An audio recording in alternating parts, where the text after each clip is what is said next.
मैं उत्तराखंड, मेरी अपनी अलग एक पहचान है। हो रहा पलायन थोड़ा, पर आज भी मुझ में जान है। कुछ तो अपने ही बस यूं छोड़ के चल दिए, वो तो संभलते से घर भी तोड़ के चल दिए। पूर्वा पूर्वा राह बनाई, बस राही आना भूल गए। अब तो मेरे अपने मुझसे जाने कितना रूठ गए। जिन दलीलों पर कभी बांट के मुझको एक अलग सा राज्य बनाया, छोड़ के मुझको तन्हा अकेला जाने मेरा कौन सा भाग्य बनाया। कभी लहराते थे जो खेत वो खलियां, आज वो सारे बंजर हैं। छोड़ रहे मेरे ही अपने मुझको, जाने ये कौन सा मंजर है। खूबसूरती के बीच भी जिंदगी का संघर्ष इंसान का पीछा नहीं छोड़ते। इस हरियाली में भी दर्द का साया गहरी होती जा रही है। आज हम बात करेंगे एक ऐसे खूबसूरत राज्य की जहाँ की खूबसूरती की चर्चा भारत में ही नहीं विदेशों में भी होती है। मगर आज हम इसकी खूबसूरती की बात नहीं करेंगे, बल्कि इसके अंदर छुपे दर्द के बारे में बात करेंगे। उत्तराखंड के बढ़ते पलायन। कहते हैं ना, हर चीज के दो पहलू होते हैं। जितना ही खूबसूरती उत्तराखंड को बाहर से भाती, उतना ही दर्द यह राज्य अपने अंदर समाये बैठी है। यहाँ पलायन की सबसे बड़ी समस्या है शिक्षा, स्वास्थ्य, रोजगार। सबसे मूल कारण ये हो गया सर, शिक्षा, स्वास्थ्य और रोजगार।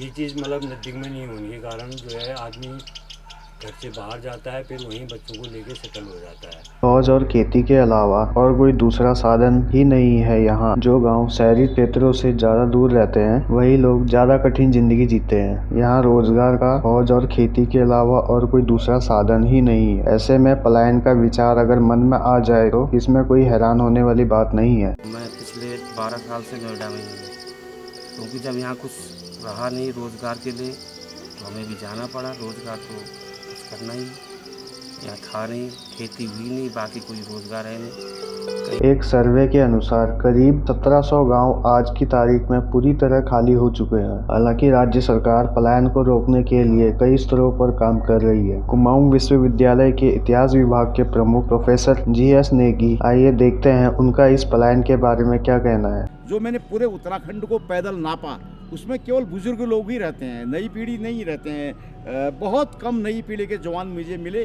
पहले तो हमारी कृषि और हमारा पशुपालन बहुत चैतन्य अवस्था में था। पूरी की पूरी व्यवस्था आदमी के रहने के लायक थी। अब तो कुछ उस टाइप का नहीं रहा।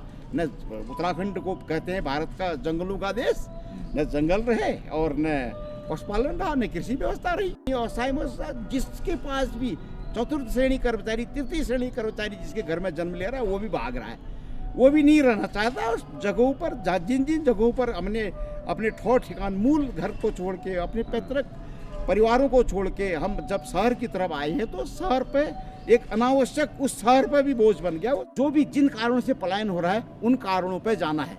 सबसे बड़ा कारण है पलायन का सुविधाओं का न होना। सुविधाएं पहले कैसे रहते थे? पहले कृषि पशुपालन में निर्भर थे हम लोग। हम वहीं पहले गाँव में, पहले मैं पोखरा देवलतल पिथौरागढ़ का रहने वाला हूँ। और दूसरी चीज़ है कि हमको वो चीज़ें सुविधाएं देनी पड़ेंगी। हमको वो सुविधाएं देनी पड़ेंगी जिससे मानव का वातावरण रहने का बने। वहाँ शिक्षा वहाँ हो, स्वास्थ्य वहाँ हो, जल वहाँ हो, जंगल वहाँ हो, जमीन वहाँ हो, पर्यावरण वहाँ हो, प्रकृति वहाँ हो, तो धूम मचेगी। फिर वो स्थापित होंगे। अब रहने के लायक जगह ही नहीं बनी है। हमारे तराई भाबर में रहने लायक जगह नहीं बनी, फिर इनको पहाड़ की तरफ पलायन करना पड़ेगा। निष्कर्ष ये निकाला कि अभी बहुत गुंजाइश स्थापित हो सकते हैं। हम जल को बचाएं, जंगलों का निर्माण करें। जंगलों का निर्माण करेंगे तो जल आ जाएगा। दूसरी चीज़ है, हिमालय पिघल रहा है और हिमालय से पलायन हो रहा है। इन चीज़ों से बचने के लिए जिन चीज़ों से पलायन हो रहा है, उसका नवनिर्माण करना है। उत्तराखंड पलायन आयोग के उपाध्यक्ष SS नेगी ने कहा है कि पहाड़ों से हो रहे पलायन को रोकने और उनके कारणों को जानने के लिए आयोग की ओर से सर्वे कराया जा रहा है। खेत बेच के प्लॉटिंग कर रहे हैं, है ना, चौखुटिया है, वो शहर बन रहा है। अर्बन प्लानिंग नहीं है, वेस्ट मैनेजमेंट नहीं है, सीवेज मैनेजमेंट नहीं है। देहरादून में फिर भी थोड़ा बहुत है।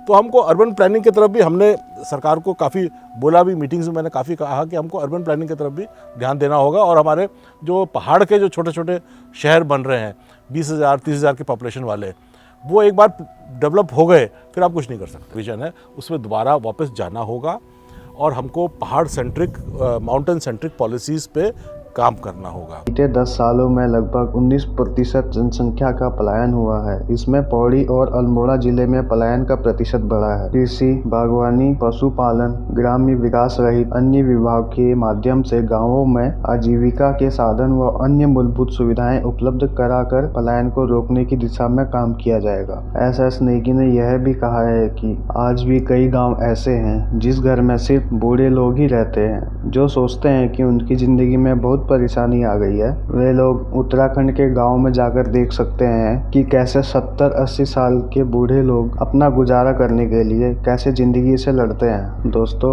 आप लोगों का क्या कहना है उत्तराखंड के बढ़ते इस पलायन के बारे में? कमेंट में अपनी राय जरूर दें। क्या आने वाले टाइम पे ये पलायन की समस्या खत्म हो सकती है, ताकि हम रोजगार के लिए दूसरे राज्यों पर निर्भर ना रहें और अपने साथ साथ अपने राज्य का भी विकास करें?